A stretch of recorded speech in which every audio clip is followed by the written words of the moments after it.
बिस्मिल्लाहिर्रहमानिर्रहीम। Ladies and gentleman, अस्सलामु अलैकुम वरहमतुल्लाहि वबरकातुहू। नाज़रीन कराम, आज के इस वीडियो में हम कुरान करीम के चैप्टर नंबर 21 सूरह अंबिया के वर्स नंबर 4 से लेकर वर्स नंबर 6 तक डिस्कशन करेंगे। आप सबसे गुजारिश है कि अगर आपको हमारा मैसेज पसंद आए तो हमारे इस पैगाम को अपनी कम्युनिटी के दीगर अफराद तक भी शेयर कीजिए और इस कार खैर में हमारा साथ दीजिए।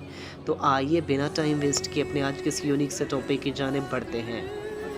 Ladies and gentleman, if we look at these verses, तो हम सब जानते हैं कि जब अगर हम इस्लाम के अर्ली इरा की तरफ देखते हैं, तो जब इस्लाम स्लोली ग्रो कर रहा था, डेवलप हो रहा था, तो इस वक्त मुस्लिम्स की एक स्ट्रेंथ बन रही थी। तो अब जो नॉन मुस्लिम लॉबीज़ थी वो सारी मुत्तहिद हो गई और वो इस्लाम के अगेंस्ट एजेंडाज़, इस्लाम के अगेंस्ट प्लान्स करने लगी। जिस तरह आज के दौर में आप देखते हैं ना, आज की जो सुपर पावर्स हैं या जो आज बड़ी बड़ी लॉबीज़ हैं, वो इस्लाम के अगेंस्ट जो एजेंडाज़ तैयार करती हैं, जो प्लान्स बनाती हैं इस्लाम के इमेज को ब्लर करने के लिए। तो उस वक्त भी जस्ट यही कंडीशन थी, यही सिचुएशन थी कि वो इस्लाम की इमेज को ब्लर करने के लिए पूरे एजेंडाज तैयार करते थे, पूरी मीटिंग्स उनकी बैठती थी, प्लान्स तैयार किया करते थे। अब अल्लाह ताला ने इनके इस हिडन एजेंडा को, इस हिडन प्लानिंग को कुरान करीम में ही हाईलाइट कर दिया है। अल्लाह ताला फरमाते हैं कि बेशक ये लोग जो खुफिया प्लानिंग्स कर रहे हैं, ये जो एजेंडास कर रहे हैं इस्लाम के अगेंस्ट, ये इस्लाम को नुकसान पहुंचाने की जो प्लानिंग्स करते हैं, बेशक ये हम तो जानते हैं, बल्कि इसके अलावा जो ज़मीन और आसमान पे जो भी चीज़ें हैं, चाहे वो खुफिया हैं, हिडन हैं या वो ज़ाहिर हैं, वो सब के सब का मैं इल्म रखने वाला हूँ। बेशक अल्लाह ताला उन हर चीज़ को जानने वाले हैं।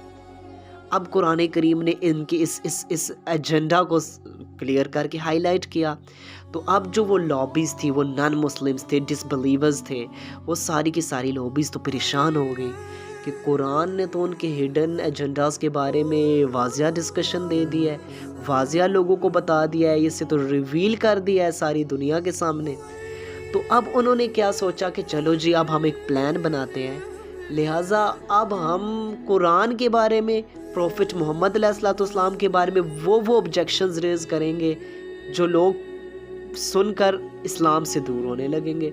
लिहाजा अब जो सबसे पहला पॉइंट उन्होंने रेज़ किया, जो ऑब्जेक्शन, जो एतराज़ उन्होंने रेज़ किया, वो ये कि नऊज़ुबिल्लाह सुम्मा नऊज़ुबिल्लाह, वो कहने लगे कि जो कुरान करीम है ये तो जस्ट एक फेक ड्रीम्स हैं, ये तो एक झूठे ख्वाब हैं जो प्रॉफिट मोहम्मद अलैहिस्सलाम ने अल्लाह ताला की तरफ मंसूब कर दिए। अब जब ये बात उन्होंने कही तो उसके बाद उन्हें खुद रियलाइज़ हुआ कि ये बात फिट नहीं आ रही, इससे सोसाइटी में हमारा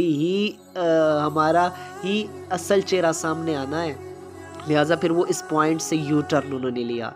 अब उन्होंने नेक्स्ट ऑब्जेक्शन रेज़ कर दिया कि प्रॉफिट मोहम्मद अलैहिस्सलाम जो किताब लेकर आए हैं, ये प्रॉफिट मोहम्मद अलैहिस्सलाम ने ख़ुद से बना ली है, ये कोई अल्लाह ताला की किताब नहीं है। अब उन्होंने इतना बड़ा एक और ऑब्जेक्शन रेज़ कर दिया, लेकिन फिर उन्होंने सोचा कि अब हमने ये ऑब्जेक्शन रेज़ किया है, अब लोग कहेंगे कि अगर प्रॉफिट मोहम्मद अलैहिस्सलाम एक बशर, एक ह्यूमन बीइंग होने के नाते इतनी अजीम किताब लिख सकते हैं, तो फिर वो तुम्हारे लोग, वो जो लोग तुमने इकट्ठे किए थे कुरान के बराबर 1 से 2 आयात ही लिख कर ले आए, तो वो क्यों फेल हो गए? फिर तुम लोग क्यों नहीं लिख सकते कुरान? लिहाजा अब उन्होंने सोचा, तो उन्होंने कहा ये ऑब्जेक्शन भी फिट नहीं आ रहा, इसमें भी हमारी ही शर्म है। इसके बाद उन्होंने फिर दोबारा से ऑब्जेक्शन रेज़ कर दिया कि प्रॉफिट मोहम्मद अलैहिस्सलाम जो है ना, ये पोइट है, नाउज़ुबिल्लाह सुम्मा नाउज़ुबिल्लाह।